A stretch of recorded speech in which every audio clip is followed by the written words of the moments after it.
If you can learn how to ask the right questions when you read the Bible, your Bible study will go to another level. When you come across apparent tensions or what appears to be an odd detail, lean into that and ask deeper questions, because questions are what take us deeper than ever before. If you want to learn how to read the Bible, you are in the right place. By the end of this, you'll know what questions to ask specifically about Genesis chapter 2. This video will be the second half of the questions that continue from the last video I made here in Genesis chapter 2. So let's jump into the scriptures. All right, quick summary, then we will jump into Genesis chapter 2. Genesis 2, to summarize this story, after creating the world in 6 days, God rests, makes the Sabbath day holy, blesses it, and then the story of creation seems to be retold throughout the rest of the chapter with a different emphasis.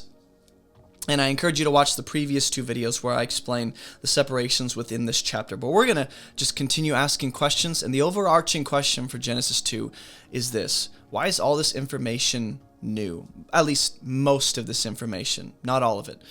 Because in Genesis chapter 1, we don't see a lot of this information communicated. Why is a lot of this brand new? Okay, and then in most of this story, you're going to see that God is taking action. And then within that, the question becomes, why do we see, besides God doing actions, why do we see man, trees, and water doing something within this chapter, and what does that communicate? We're going to pick it up in Genesis 2:15. It says, "The Lord God took the man and put him in the Garden of Eden to work it and to keep it." I refrained from making a joke about working it. Why does the Garden of Eden even need to be kept? Why does it need to be cultivated and worked by man? God could have set it up another way. And what does this reveal about God and his purpose for humanity in the world, and what he wants to do through humanity? Another question about verse 15 is this: why does God even put man in the garden specifically? What might this say about the Garden of Eden compared to the rest of the world, right? Because remember, Adam was formed of the dust outside of the garden, apparently, and then he's placed in the Garden of Eden to work and cultivate that region of the earth. And also within verse 15, a question comes up: why does the author repeat exactly what was already said in verse 8? Because he says, "The Lord God took the man, put him in the garden to work it and keep it." We saw that exact statement in chapter 8 already. And if it's repeated, it's important. How might this relate to the commandment that's given in the next verse, as well as the rivers that are listed before this? So think about that literary context and what might be happening here. And the Lord God commanded the man, right, after placing him in the garden, saying, "Hey, you may surely eat of every tree of the garden, but of the tree of the knowledge of good and evil you shall not eat. For in the day you do eat of it, you will surely die." Death will be the result of that. A couple questions about verse 16 and 17. Verse 16, is this command more about what Adam can't do, or is the emphasis on what Adam can do? It says, look, because the instruction, the command opens with, "You may surely eat of every tree of the garden." God opens with the positive. Then he says what Adam can't do. He doesn't just go straight for, "Don't do it." He says, "Look at all that I've made available." So the question becomes, are we supposed to see this instruction? Usually the emphasis is on God said not to, and I love that. We should focus on what God says not to do. But should there be more of an emphasis, not to the neglect of obedience, but should there be more of a mental emphasis and a focus on what God has allowed us to do and has allowed us to enjoy? Just a personal application question, I guess. Also relating to verse 17, the tree of the knowledge of good and evil, and God says if you eat from that tree, in that day you'll die. Why would God even allow the tree of, and this becomes a question that atheists pose all over the internet, right? Asking 24/7, why would God allow for the tree of the knowledge of good and evil to be in the garden if it's off limits? Isn't that a good question? It's a question we wrestle with. Why is death also the consequence for eating from a tree? Doesn't that seem a little extreme? What's actually happening there? And also, this tree is set apart from the other trees. Let's think about how the tree of the knowledge of good and evil seems to be forbidden, off limits, restricted access. We don't know if God ever intended to actually give the knowledge of good and evil over time, like the appropriate knowledge of good and evil, to Adam and Eve. We don't know if God ever intended to portion that out and give it at certain times and reveal as it was necessary. If they're going to rule and cultivate the world under God's authority, they might need to have a healthy degree of knowledge about good and evil, not the way they end up coming to know it, which is through experience, and that's different from God. So, the question becomes, this tree is set apart from other trees. Are we supposed to see that in connection to how the seventh day is set apart from the other days in the list of creation days? Because this chapter opens with the seventh day being set apart and holy. Or what about humanity as being set apart? Or what about the Garden of Eden as being set apart from the rest of the earth? Are we supposed to notice this tree being distinct from the other trees, in that sense set apart, and maybe possibly you could use the word holy, be careful.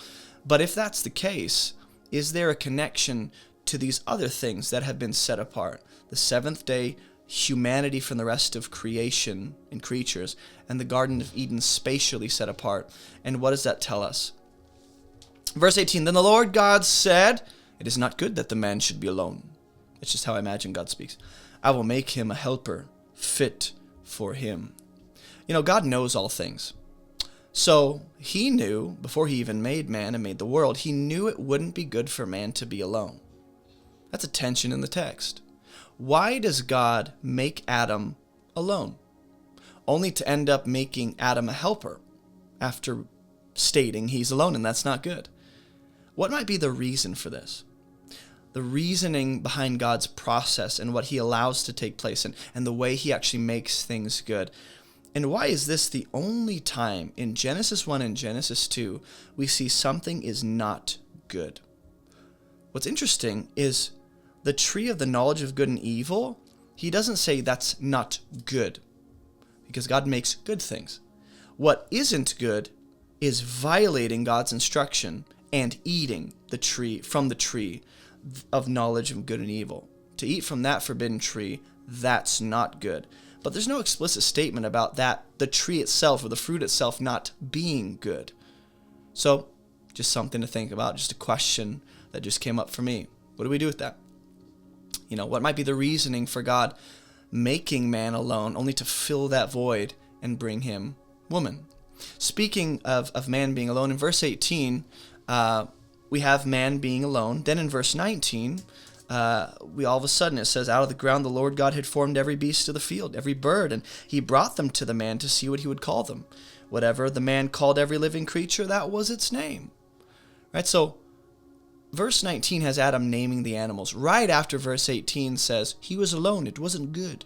Is there a reason that God gives Adam this unique ability and opportunity and honor to name the animals right after stating how he's alone? And are the two ideas connected, this unique ability and honor? Because so far in this story, God is the only one who names things, and then he extends that authority, you might say, and ability to Adam right after stating that he's alone, and that ain't good.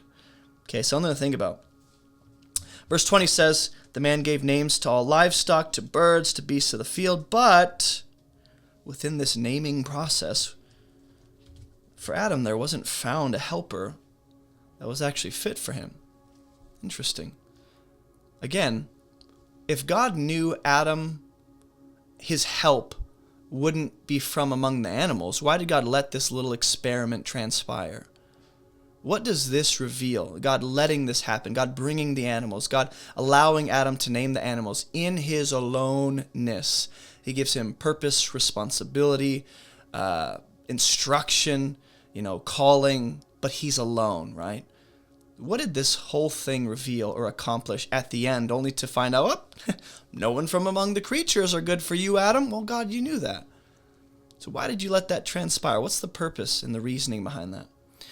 Verse 20 and 21, it says, so the Lord God caused, and in light of the fact that there was no helper, God's answer is to cause a deep sleep to fall upon the man. And while he slept, he took one of his ribs, closed up its place with flesh, and then we'll get to verse 22. A few questions about verse 20 and 21.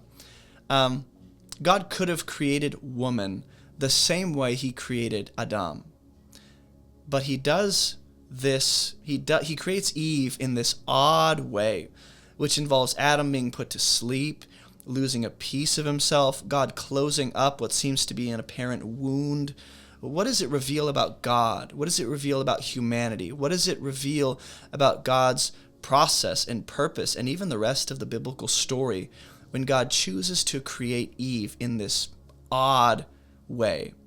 Another question: was man created with the need / the ability to sleep? Because we think about what came with the fall. Was sleep always a human, when God created the world good, was humanity created with this need to sleep? Or is this deep sleep here?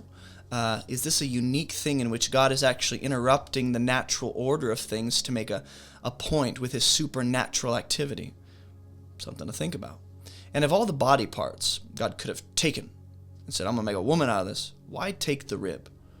What does the rib, or that part of the body, emphasize about a person and even Adam's relationship with woman?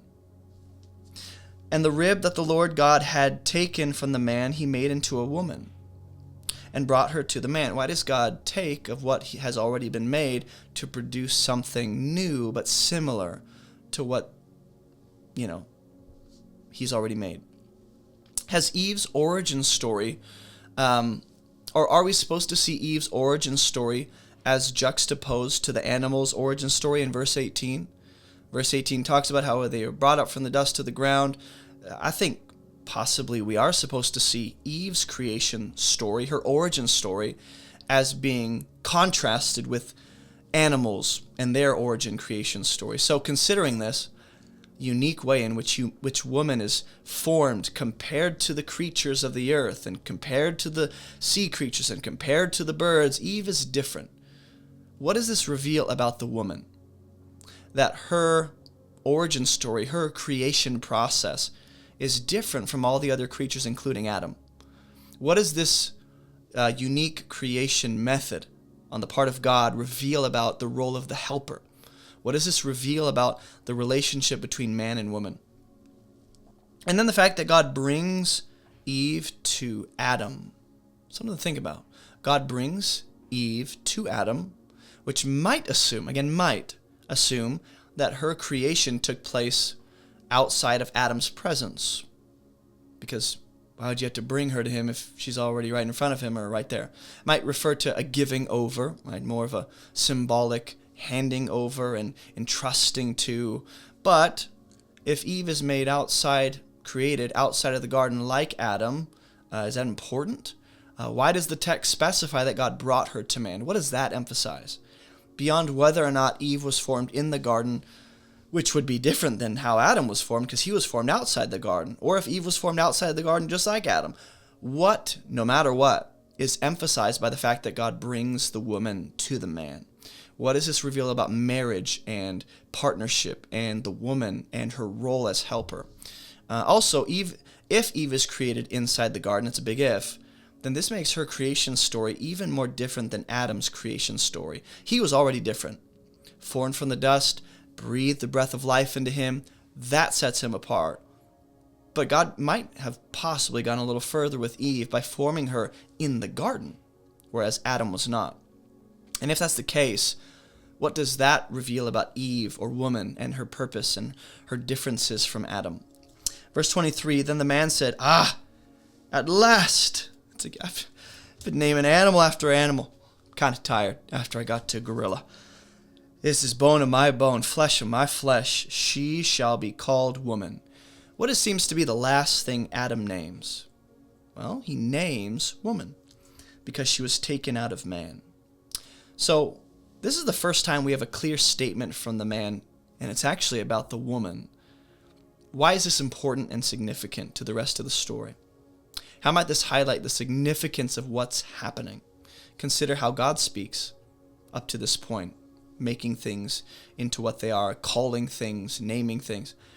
Also, why is Eve's name based on the fact that she came from man? Why is that important to the rest of the biblical story? Not just to woman's purpose and her origin story and her calling as helper, but the rest of the story of Scripture. Therefore, a man shall leave his father and his mother and hold fast to his wife. They shall become one flesh. Very good. Question about verse 24. Verse 24 comes to the conclusion that because Eve came from man, she shall be joined to her husband. How is that a reasonable conclusion to make?